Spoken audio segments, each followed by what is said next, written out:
So ngayon, tatapat mo yung side mirror mo dito sa unang guhit, ha? Ngayon, it's either si side mirror o di kaya sarili mo. Unahin natin si side mirror. Sige, side mirror. Okay, tapat. Yan, ganyan, ha? Okay, so kapag ganyan ang sitwasyon, ibig sabihin, walang nakaparada doon, malaki. Ngayon, sagad ang manubela mo niyan sa kaliwa.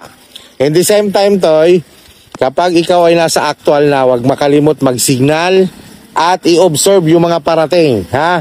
Blind spot situation pa rin ang lagi nating i-consider. Ngayon, sagad sa kaliwa. Sige, subukan mo natin sa dry steering. Sagad. Habang nagpo-forward ka, susulyap ka sa dalawa mong side mirror. Dapat, yung side mirror mo na kanan, makikita niya itong sa kanang guhit. Ha? Ito naman, makikita mo naman sa kaliwa. Pag nakita mo na parehas, yon, hazard ikaw, ilagay mo sa reverse, tuwid ang manubela. Tapos, atras ka, titingnan mo lang yung maliit na salamin. May spacing lagi, dapat ang gilid mo, hindi naaapakan ang guhit, ano? Sige, forward ikaw. Habang pumuforward, sulyap sa unahan at sa mga side mirror. Dahan-dahan lang. Sige lang. Sige pa. Hanggat di mo nakikita. Sige. Sige. Okay. Kita mo na. Okay. Lagay si reverse. Normal ang manibela. 1 and 2. Yun. Habang umatras ka, tingin ka lang left and right sa side mirror. Kailangan ang goal mo ay maipasok mo siya na naka-align. Adjust ka papuntang kanan, isang ikot. Yan. Tingnan mo lang, left and right. O, tingnan mo kung saan madikit, saan maluwag. Stop muna ikaw, check mo muna. Saan maluwag? Itong kanan, o ikot ka lang isang ikot, pa kanan. Pa right. O, atras ka muna. Sige. Sige. Tingnan mo lang left and right. Yan, adjust ulit. Yan. Tingnan mo, pag tuwid na, tuwid na. O, tuwid na si manibela. O, atras. Kung parehas na ang gilid mo. Okay. Sige, atras na.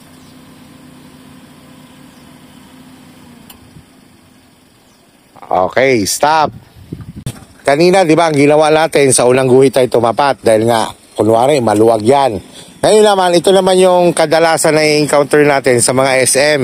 No, yung tipong may mga nakaparada sa harap mo. So katulad niyang ganyan.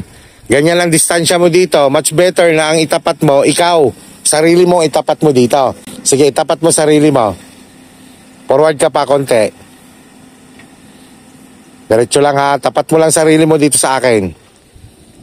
Yan, stop. Yan, ganyan ha. Kung halimbawa ganyan, medyo napalayo ka. Tapos, sagad mo sa kaliwa ang manubela mo. Sige, dry steering mo muna. Sige. Tapos titingin ka to sa side mirror mo dito sa kanan ha. It's either to yung mangyayari dyan, ito lang ang makikita mo sa kanang side mirror. Yung kaliwa mo, hindi mo makikita sa kaliwang side mirror ha. Sige, forward ikaw. Pag sinabi kong stop, stop ha. Sige, forward, dahan-dahan. Tingin lang sa kanang side mirror. Okay, stop. Yan, yung ganyang posisyon. Halimbawa, ganyan ano. Ngayon, lagay mo si hazard. Tapos, i-normal mo muna si manibela. Pansin mo to, hindi mo nakikita ang kaliwa mong guhit. Tama? So ngayon, habang umatas ka, dapat dadalhin mo ang manibela mo, ikutin mo si manibela hanggang maisagad mo pa kanan ha, para makita mo ang kaliwa. Atras ikaw dahan-dahan, sabay ikot si manibela. Ikot. Yan, sige atras, galaw. Yan, tingin lang, left and right. Yan yung mga pagkakataon minsan na kaya mong kuhanin sa isang atrasan, minsan kailangan mong pumorward. Sige, atras lang. Sige. Sige. Okay, antayin mo na lang yan tumuwid ang kotse. Sige, atras lang. Hop, tuwid na, tuwid ang manubela. Okay, atras. Okay, stop. Gets mo siya ha? Neutral mo muna. Tawang ikay na padikit ng konti dito.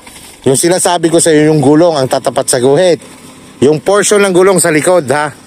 Ngayon, kapag naman medyo napalayo ka, yung likod mo naman, yung taillight mo naman ang tatapat sa guhit. So, makukuha mo siya ng isang atrasan. But just in case to, ganito. Umaatras ka na lang ganon. Tinitingnan mo ang kaliwa mo, parang lalagpas sa guhit sa kabila. So, hindi dapat nalagpas para hindi tamaan ang kabila. Tama? Kapag ganon ang senaryo, ang gagawin mo noon, po-forward ka. Tapos atras ka lang ulit, ano? Ngayon, ganito, isa pang remind ko sa'yo, sa paglabas naman sa parking, ha? Halimbawa naman kung katulad naman nito na wala ka namang katabi, okay yan, kahit kumabig ka kaagad, no? Pero just in case, Enzo, na mayroon kang katabi, halimbawa ay kotse or anumang sasakyan, kailangan ang side mirror mo, ilalagpas mo muna sa unahan niya. Paglagpas ng side mirror mo, sa kagalaw, sa may pihit. Pero kung ganyan naman kalawak ang iyong pupuntahan, pakaliwa ka, siyempre wag mo kakalimutan ang pag-signal doon, ha? Pag-signal at pagtingin. Pag ganyan naman to yung kalawak ang pupuntahan mo, kahit ilabas mo muna ang kalahati ng kotse mo, saka ka kumabig.